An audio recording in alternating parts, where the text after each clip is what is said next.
Oh, that's the Queen. And she was walking by, and that's the governor here. And he said, "Excuse me, ma'am, Terry, I'd like you to meet Terry O'Neill." And she turned around and stopped and talked. She said, "Oh, how long have you been here?" I said, "So, yeah, you haven't lost your accent." I said, "Not really." I said, "You pick up words, expressions." And I said to her, "Are you going to the cup final?"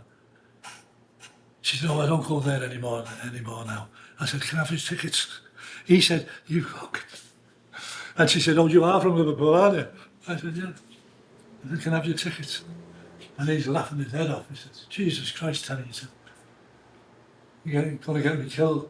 But she stopped and come back to talk to me. Or he introduced me to her, you know. Where the hell's Terry O'Neill?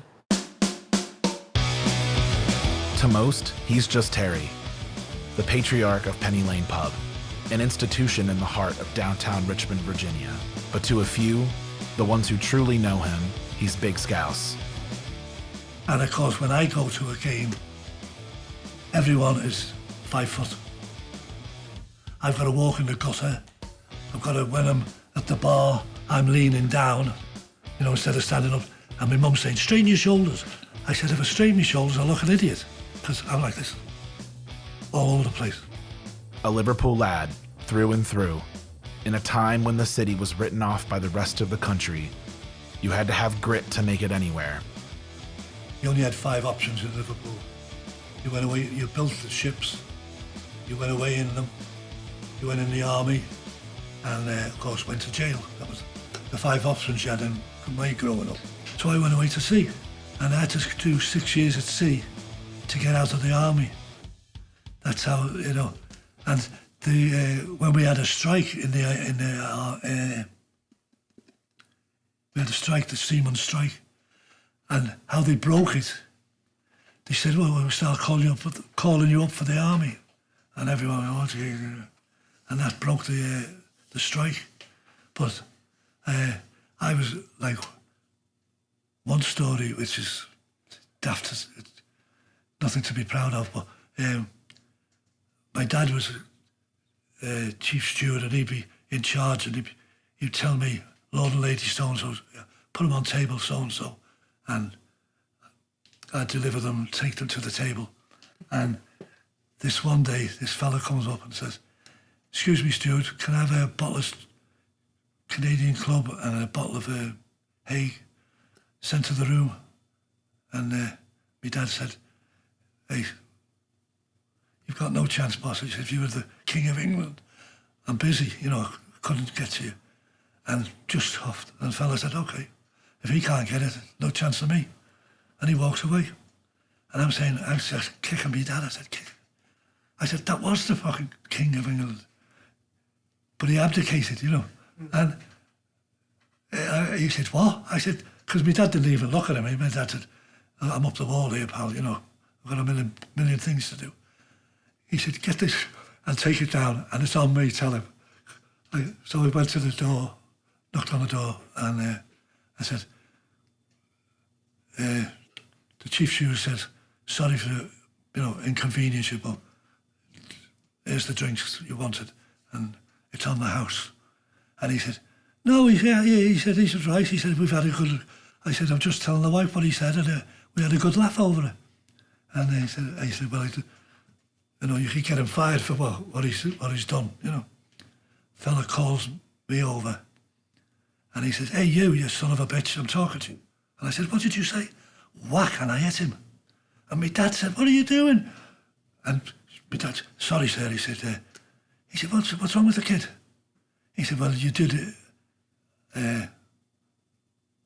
call his mother, Oh, he said, I didn't mean that. I said, I know that. He said, I've been to America many times. He said, it's just a common, and the fella gives me $50. I'm sorry, he said, and gives me $50. And I just hit him. Cutting his teeth as a bouncer in the golden era of Liverpool institutions like the Cavern Club, back when the doors shook with the riffs of legends, like Jerry and the Pacemakers, the Big Three, and of course, the Beatles. It was ground zero for a rock and roll revolution. In the Cavern in my days, I ran it as a jazz club. Jazz died out. And then skiffle started, Ollie Donegan. And everyone in Liverpool had a band and a guitar, one guitar, the rest of you only had one guitar between the four of you. By the time he arrived in New York City, the Beatles had already burned through America like a wildfire. Beatlemania had come and gone. But one Beatle in particular found himself crossing paths with Terry. John Lennon was carving out a new chapter in Manhattan, and more than once, he found himself in Terry's company. John more than any, because he was a bloody alcoholic, you know what I mean, and a drug addict. And I had a little room, a seat like this, and he used to come in and die there, and I'd wake him up when it was time. He had to wake me up at 2 o'clock or whatever. And people say, is that John Lennon? Of course it is. Oh, fuck off, you know what I mean? Oh, sorry. They wouldn't believe me. And if they knew it was, like they had been over there for an autograph, I said, are you kidding me? I said, of course it's John Lennon. He comes in every day. Got on, I was more matey with him because I was a bit older than them. We're quick-witted and sarcastic, but in a nicer way, a nice way. But a lot of it went over the heads in America, We're talking and they're looking at us like and going, and then look at each other, and we're talking faster because we're from Liverpool. This one here, John Lennon gave me, I asked him for the one at Penny Lane, and he said he must be bloody joking. He said, it's worth millions, that Penny Lane. He said, but you can have this one, and he gave me that. And didn't cost me a penny, but it's worth a lot of money now, because he wrote this in and hadn't done it himself. But a critical element of his DNA and the talisman he brought with him from Merseyside is his love and devotion to Liverpool Football Club. Larry Hughes, his name was, Uncle Larry. He played, in fact, he was in the team. He was the captain of the team that lost to America 1-0 in 1950 in the World Cup. And we were second favourites to win it. And all the good players were on the bench and all the reserves. And he just had one or two decent players. But we couldn't buy a goal. We come up from the second division and we never won the cup. We didn't win the cup till 65. Listen to a bit of history around with soccer. The board of directors on every team used to pick the team, not the manager. The manager was just a trainer. And Shankly said, no, I pick the team. You make money, and that's what your job is. Oh, well, he said, well, you don't need me, right? And he walked away from Liverpool 3 times. And in the end, one fella come down with it. Okay, Bill, we've decided. He said, that's all right. No hard feelings. You take business, I take care of the team.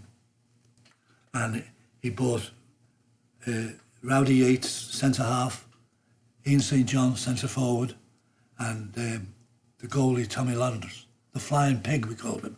He had a belly on him and everything, you know what I mean? But he had his nose broken 4 times. Bang. People kicking him. And we never looked back after that. All Scots, right down the middle.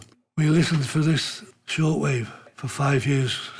These are, of course, I haven't got batteries in it now, but there's little notches up here I put on certain days when it was clear, I didn't have to take any notice of these figures, so I put notches on. On a Monday, it'd be on a different wavelength than it was on a Saturday, you know, and vice versa. And the funny thing about it, we used to have problems with it when it was a nice day, bright sunshine, there was a lot of crackling, we had to be perfect to get it on. But when it was raining, it was perfect. And it used to be 8 to 10 of us every Saturday morning around this, listening to the game. Given Penny Lane's proximity to downtown Richmond, it's long been a hub for reporters, journalists, and politicians alike. For decades, this has been their watering hole.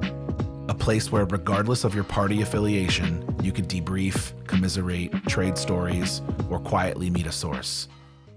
I feel like when I was first coming here, I could still smoke in here. Maybe. God. Probably. Yeah, it's been a while. Brad Kuttner, KUTNER, Richmond resident, Richmond bureau chief for Radio IQ. Yeah. Brad Kuttner, NPR reporter. I'll take that too. I'm Anthony Harris, and I'm the publisher of RVA magazine. My name is Samuel Parker. I'm a reporter with the Richmond Times-Dispatch, and I'm a Penny Lane enthusiast. My actual connection with Penny Lane is as a journalist, as a reporter who worked nearby. So when I was first coming here, it's probably still an undergrad, because I moved here 2009-ish, before the smoking ban went bad. Because it's Richmond, baby. Remember we used to get free cigarettes at spots? I always knew about Penny Lane. I've been here since '98, and one of my first experiences, the publisher of the Times-Dispatch at the time, and his name is escaping me, we had lunch at the diner on the other side, but he told me all the reporters would hang out here. So it kind of had this mystique of, this is where all the reporters, it's where all kind of the news and all the reporters had, would chain smoke cigarettes and drink. And so it kind of had a mystique of like, oh, that's where, I don't know, if one day I had a magazine or if I was a reporter, that's where I would go. So I first moved to Richmond in 2016, and I was young, I was broke, and I didn't really know anyone here except for the guy across the hall from my apartment. And we just started going out to Penny Lane. It was 2 or 3 blocks from where we lived at the time, and it just sort of became my first connection point in Richmond, like where I met people, how I learned what the city was about, how to watch football.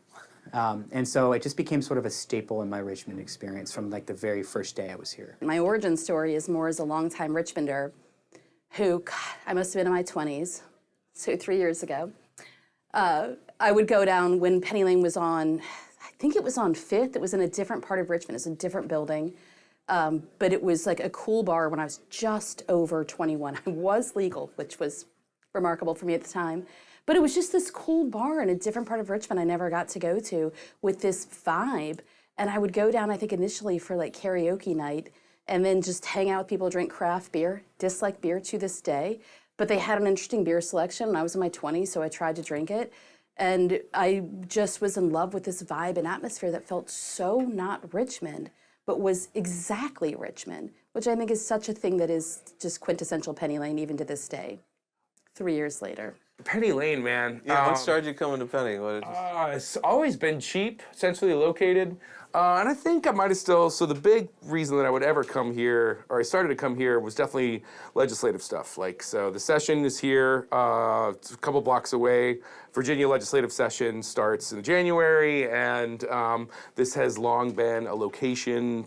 From what I understand it, I guess I've only been coming in and out of here for like 15 years, but much long location for the political elite of Virginia to, let off some steam after a long week before they all drive back to Nova. You'll definitely notice that legislative calendars on longer sessions can have less work on a Friday because everybody went out to Penny Lane on Thursday.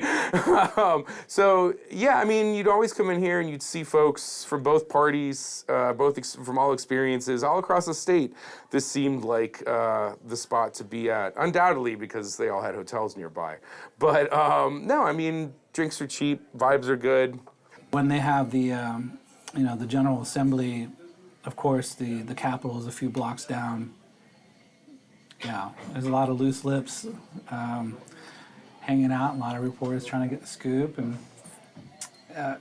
I think every city probably needs that. But we also happen to be the capital city, right? So it isn't just small-time politics, it is what's happening in the state. You know, you're right, there's been a lot of meeting political people. It's a wide range and diverse group of people, too. So regardless of your politics, it's not one way or the other. I mean, yeah, I've had some arguments and, you know, in fun. You know, nothing I felt like was dangerous, but I've had a lot of heated conversations and met people from all over the world that when they fly into Richmond, this is one of the places that they feel comfortable. So our newsroom is 2 blocks that way. The City Hall's right there, the Capitol's right there. So I can't even count the number of times I've come in here and seen a state legislator, a city council person, another reporter. It does feel like a nexus of connection with some of like Richmond and Virginia people, you know, the who's who. For me, it became a reporter bar. I mean, one of the cool things about Penny Lane for me is its location near the state capitol. Meant that it was located near a bunch of newspaper headquarters, the Richmond Times-Dispatch, the Richmond Free Press, Virginia Mercury for a while, Richmond BizSense was down here at some point, VPM is creating its different headquarters. It's always been to some degree in the center of Richmond, which is where, again, the State House has been, and journalists follow all of that. And its vibe has just attracted everybody. So for reporters, it became our watering hole. It became our, you know, a quick, oh my God, I had a terrible day, let's just go debrief. But it became more like, let's meet a source. And, you know, we'll grab a drink and chat out a story, or I'm meeting with a state legislator to talk about an important proposal. You just went to Penny Lane. I've had some off-the-record conversations with story sources here. I can't say names or stories, but I've definitely met some folks here and talked about issues and exchanged papers and, you know, that sort of thing. Sort of unofficially, there's just kind of been this, what happens in Penny Lane stays in Penny Lane. I mean, you know, as a reporter, we celebrated, you know, promotions, retirements, people leaving to go on to something bigger and better. And then it also then became the place where you would just then bring friends to say, oh, you're visiting from out of town? Let me show you this cool place. Drinks are cheap, vibes are good. Yeah, and the fish and chips here is actually unbelievably good, and the curry is fucking super good, too. But no, I mean, the drinks are good. We started coming here, too, a lot more post-pandemic because the vibes are good, and going to the National, that's opened up a lot of opportunities for us to come and find stuff out here. Karaoke guy on Thursdays is killing it. You guys want more than that, but the karaoke guy on Thursday does kill it. So the funniest part is that on Thursday, they call it Thursday Night Caucus. I think it's what they call it. Yeah, no, it's Thursday Night Caucus. And so it's all these legislators downstairs, and then it's all their staffers upstairs. And so all the staffers are singing karaoke, and I'm wearing this sleazy-ass jean jacket with the Virginia seal on the back, but she's got her boobs bigger. I really love that coat. Yeah, I mean, it's definitely an equalizer. I think the idea of an English pub is universal also. So people like fly in and they're like, okay, I can trust that an English pub has some general qualities that if it's here in Richmond or if it's in Kansas or wherever, right?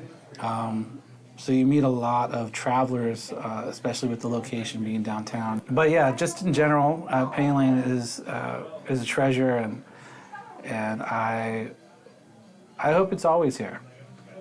And I hope it's always in this spot, you know, so. Yeah, I think you could say he came for the high life and stayed for the cigarettes, you know? Yeah.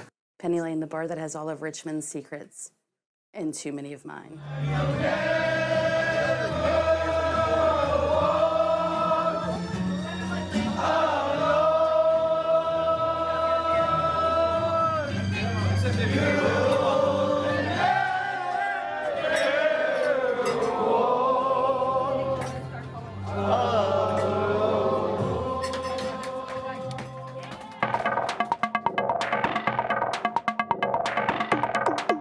At Penny Lane's core, it's a football pub.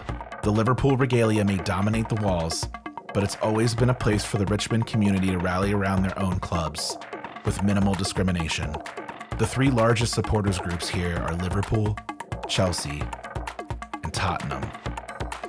And on match days, something uniquely beautiful happens under this roof. Every supporter, no matter their allegiance, stands shoulder to shoulder with friendly jeers, lots of banter, and the occasional bit of shit-talking. You can ask anyone here why this is the best football pub in the entire country, and chances are you'll find that they all have a similar answer. So one reason, again, that I think of this is the best football bar in America is essentially that it feels like you took a section of Liverpool itself and you just transplanted it directly into the city of Richmond, Virginia. When you walk in here, it feels like you went into a portal and you just sort of imagine yourself in a bar. I mean, you can look around at anything, you can kind of see any of these places, any of these things. And what you're gonna notice is it feels like you're in an honest English pub. It's not like a fake or a facade or something like that. It feels like it. And when you're on game day, the reason I even come here on game days is because it's almost like I'm in the supporter section. I've been in a lot of supporter section in MLS, in other places, in other leagues, other places, other things. This feels like you're in a supporter section in a bar. And that's ideally what you want for anything. So I would say, honestly, for all those reasons and more, you really can't get more authentically Liverpool than this. And if you want to do a Liverpool pub or a Premier League pub, that's the idea. There's nowhere like it that bonds people as a family. I don't come here for the soccer. I don't come here for the televisions. I don't come here for the beer.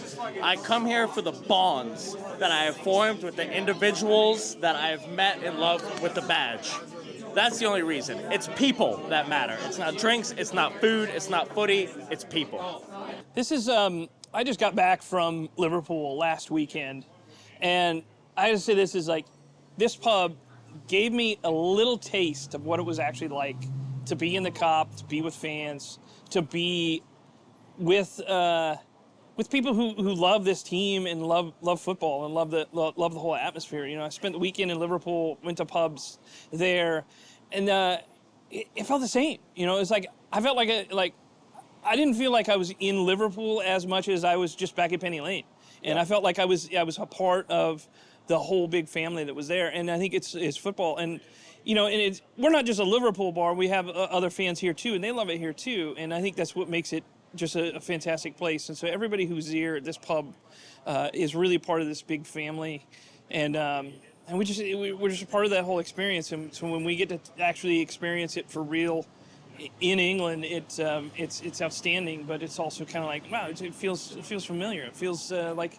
we're part of this again. So no, same thing. I was there 2 weeks ago. Well, 3 weeks ago, I guess, for the Forest game. Same thing.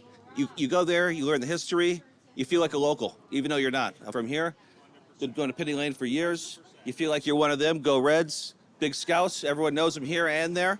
It's one big family, and love it. Go Richmond, go Reds, go Penny Lane. Best bar. Well, as a local in Richmond, Virginia, and a Southerner, I could tell you I did not grow up enjoying European football. I knew American football. But based on the sport and coming to Penny Lane Pub, I met several people here that introduced me to the game of football. It's not built for TV, instant replay with American sports. You got to have it every 30 seconds. You want to see the play. And watching TV and over here at Penny Lane Pub, I just did not understand the sport. And this place actually took me to my first soccer match. Not one, not two, but three. They said, you will learn to enjoy this sport because you're not seeing it the way that I grew up playing it and the way I grew up watching it. And Penny Lane in the South literally made me a football fan. I am now a Chelsea Blue, true and through, for the last 7 years. And I love this sport. And I can tell you there ain't a family member in my life that has any understanding why I love this sport. And they understand why I skip football Sundays for the NFL to come to Penny Lane to watch soccer. And I will continue to watch soccer here for the rest of my life, and I will introduce more Southerners to this pub because it's the best damn place in the South to come watch a goddamn soccer match if you want to learn to love football. Real European football.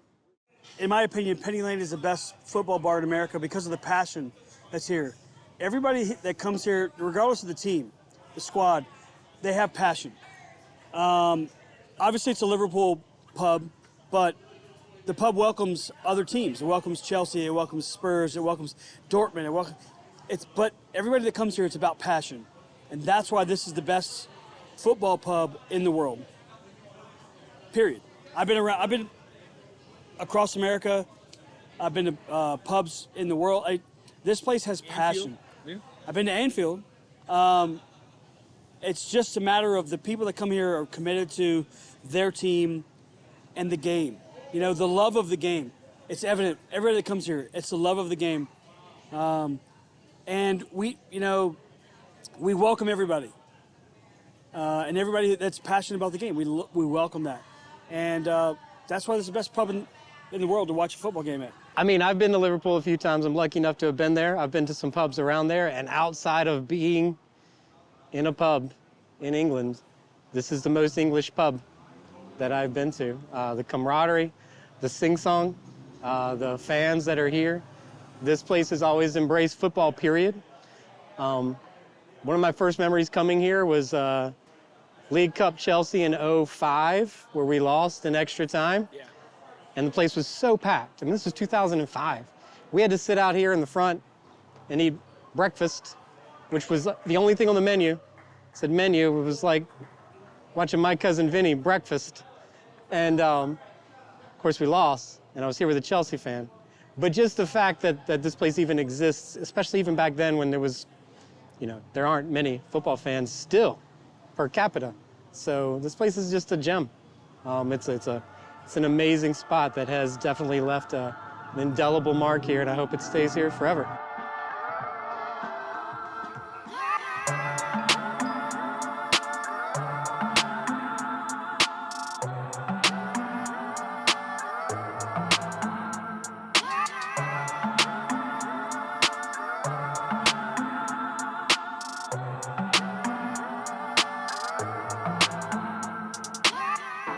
Penny Lane isn't defined by anything material. It's famous because of the people inside it, because of the community it built, and the bonds forged under its rafters. One man's vision of something simple, a reminder of home, a piece of Merseyside planted in the most unexpected of places. That's just who Terry is. Never chasing trends, not trying to impress anyone, just building the kind of place he believes should exist. Some people build businesses, but he built a home. He built a room where everyone felt like they belonged. If you're lucky, you'll catch Terry on a match day here and there. Same voice, same grin, greeting you with a love or a mate like he's known you forever.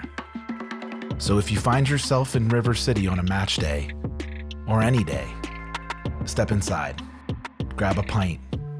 From the Mersey to the James, the song stayed the same. As long as Big Scouse has a say in it, you'll never walk alone.